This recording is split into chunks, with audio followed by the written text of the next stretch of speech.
And now, it's time for another Dice Tower review with the Game Boy Geek. Hello my friends, it's the Game Boy Geek here.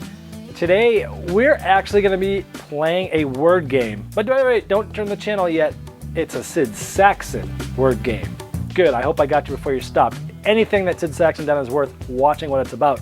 This game is called Buyword. It's an economic word building game that was, I can't remember the year it was done, but a long time ago. It's interesting where you're buying letters to sell words. And I am not a word game fan, but check out what I think about this one. I'll show you how it's played, and I'll see you on the other side.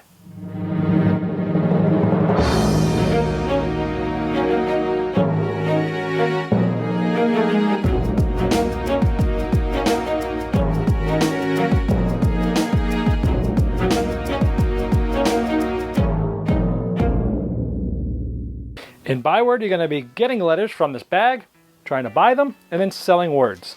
And we have some money here with Sid Sackson's face on it. And although this might look like paper money, it's not. It's actually decent cardboard money that with a decent enough thickness that they're not flimsy. They're actually really good quality, and they're just fine. So you have the different denominations. You start with $200 at the beginning of the game. You also start with a certain amount of wilds, depending on how many people are playing, and a little player aid that shows you how much buying letters costs. We'll talk about that later. And also how many letters there are of each kind. So let's talk about what you do on your turn. First, one player is going to roll the dice. And this die has 2, 3, 4, 5, and then 2 choices. And if you roll a choice like I did, that person could choose anywhere between 2 and 5 letters.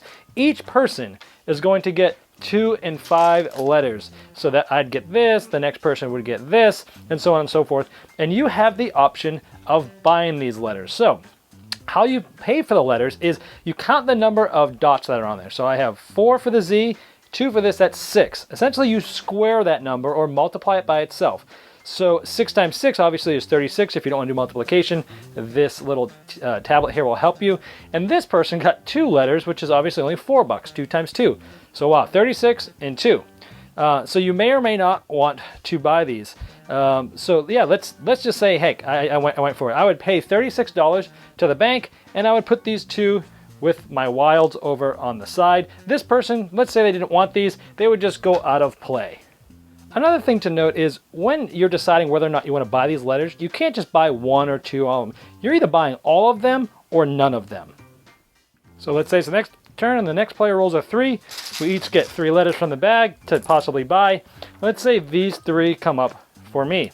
Now this would be 3 dots, so it's $9, and maybe I buy it for $9. You can never have more at the end of the round than 8 tiles, not counting your wilds. So now that I've bought one, maybe I want to make a word. Let's see, Z, E, we'll use the wild as B, R, A. Maybe I spelled zebra. So it's 4, 5, 6, 7, 8. 8 dots, and I just made $64. These would go out of play, and I would get $64 of cash, and it would just continue. You can only use 1 wild per word. Now this would continue. Let's say I got a 5. You get 5 letters, and a lot of times when you get 5 letters, many of them, it might be too expensive for you really to buy unless you can really make something. Like for example, this would come out, and well, this isn't that expensive for 5, actually 2, 3, 4, 5, 6. This would be $36. That actually wouldn't be bad, but sometimes you get tons where you're spending like $169 maybe on a couple of weird letters, and you may or may not want to do that because there's so many of them. And then again, if you didn't want these, you could just pass, put it on a play, and you'll wait till the next turn. Now this will continue until when it's time for people to bring out letters. There's not enough letters in this bag to give letters to everybody. At that point, the game ends and everybody can sell whatever they have on their last turn, and then the one who has the most money at the end is the winner. Now I just explained to you the basic game. Sid Sackson actually put 5 variations in the rule book here. The first one is auctions. So I have these 4, let's say someone rolled a 4, and these are the 4 letters that came out. If I don't want them, I can put them up for auction, and it would go in clockwise manner. Everyone would try to bid up how much they would be willing to pay for these letters. And when it came back to me, I have the last bid. So if I really want it, I can still get it, but you can help drive up the cost, or somebody might be able to get it pretty cheaply. Very interesting variant of auctions. And when the money is paid, it goes to the bank, not the player.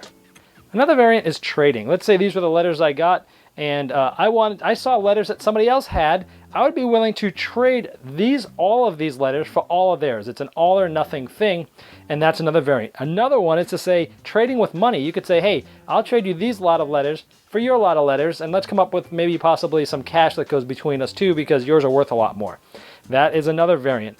The last one is tile drafts. So let's say we rolled a 4, and let's say there were 2 players. You would take this number, multiply by the number of players. That's 8. We would take out 8 total tiles. So there's 4, and we would bring out 4 more. And once this is there, the person who rolled the dice, now these are all the letters for the entire group. The leader would take 1 and pass the rest of them to the next person, and so on and so forth, until, in this case, we had 2 players, so each of us would end up with 4 letters. Maybe he got these 4 and I got these 4, drafted. And then you could buy these letters, all of them or nothing, for the price that you got. So it's an interesting drafting mechanic in this economic word game. Now the last one is a crossword, more like Scrabble looking, where, say this word, like we built earlier, was on the board. It stays there instead of just coming off after you get money. And then the next person has to put it, reuse at least one of these letters in crossword form. So maybe they go R-E-N-T for rent, and they would get 1, 2, 3, 4, 4 times 4, $16. And everything that's placed has to basically be using the crossword. All right. If you've been watching my videos, you realize I've been on a Sid Sackson kick lately. I've been reviewing a lot of his games. He's officially my second favorite designer of all time right now, and he's moving up fast. I mean, gosh, every game that I've been playing of his, I really like. His designs are timeless. This is no different. I must tell you, you probably know I'm an engineer. I'm good at math, I'm good at logic, I'm good at deduction. I am terrible at spelling, at anything that has to do with wordsmith. I am terrible at it, so I typically shy away from word games. I'm terrible at them, and I don't enjoy them one bit. This game, however, that economic aspect to this run, I'm trying to buy low and sell high, is brilliant, because it takes someone who hates word games like me, and now I have a word game in my collection that I like, and that other people that like word games will probably like too. So fine, it's a win-win situation. I will say that if there may be some hardcore Scrabble people out there that might not like this because they just want the hardcore Scrabble experience, and they don't want to have to be messing with economic stuff because it's pushing to a side of their brain that they're maybe not comfortable with, possibly. But I did play this with some people that also do like word games. They're not Scrabble Nazis, but they like word games, and they liked it too. So I think this has a wide mass appeal.